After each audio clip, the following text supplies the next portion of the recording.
Thank you all for coming here today. Mr. Bowman, I appreciate and respect your opening statements, where it's probably the most educated I've been on where it comes to constitutional law and the process that we're in right now. So thank you for that education.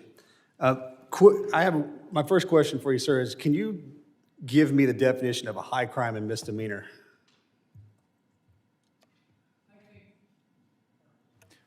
I think no single definition is satisfactory in every case, but I think Charles Black's is a pretty good general statement. That is to say, high crimes and misdemeanors should be extremely serious offenses in the way that serious crimes like treason and bribery are. Extremely serious. Second, let me go off of that one, sir. That's a great point.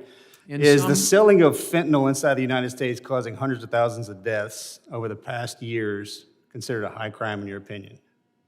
I'm unaware that the Secretary has sold any fentanyl. No, I'm not directing that to the Secretary. I'm asking you, is the selling of fentanyl inside the United States, killing hundreds of thousands of Americans over the years, would that be considered a high crime?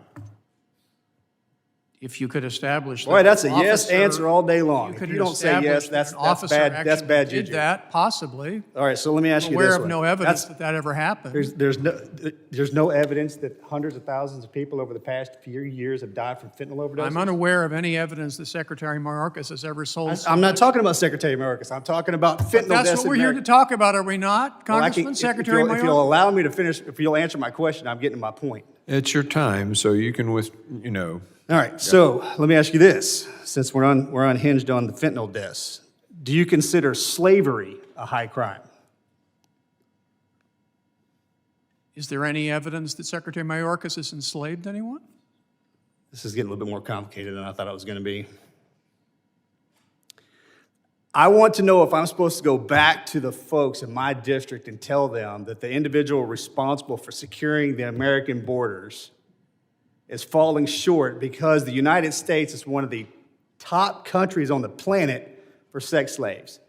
We lose 100,000 people a year to fentanyl overdoses, and the individual responsible for protecting us is Mr. Mayorkas. That's where I'm going with that. The fact that you didn't jump on top of and say that those things were absolutely involuntary, the worst things ever, is graphically disturbing to me. I pitched that one up as a softball, buddy, and you failed miserably.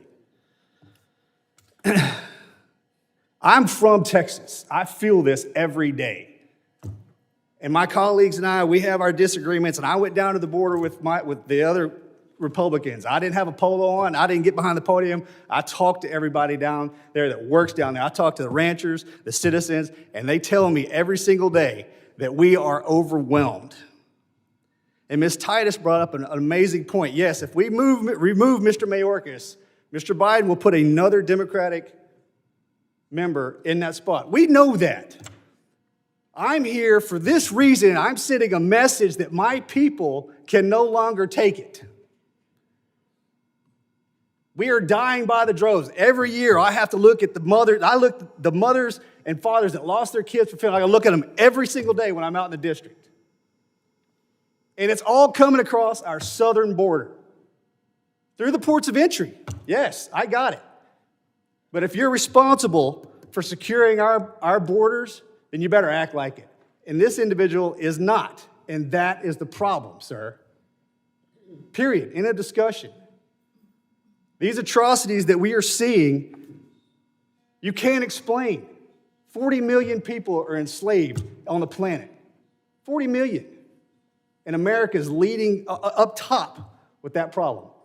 And you ask where they come from, they come across our southern border and our northern border. And that, sir, is the responsibility of the Secretary.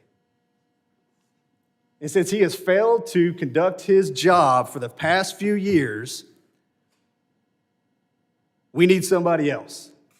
Now, I'm Mr. Mayorkas, I've chatted him up. He is a family man, he's a good man. And I'm going to be crucified going back home and saying that. I've spoken to face to face. And I bet he adamantly would disagree on the fact that slavery is horrible. The fentanyl deaths are horrible. But there was a mother sitting in front of this committee months ago, last year, that sat there and looked at every single one of us She lost her mother and her daughter to a coyote running through the town. Killed them both. She had to stand there in the emergency room while her daughter died. She looked us all in the face and said, you guys are absolutely doing nothing. You're doing nothing. So when we go to Mr. Mayorkas and say, hey, we need to act on this, and nothing's happening, sir, that is an absolute problem. I yield back.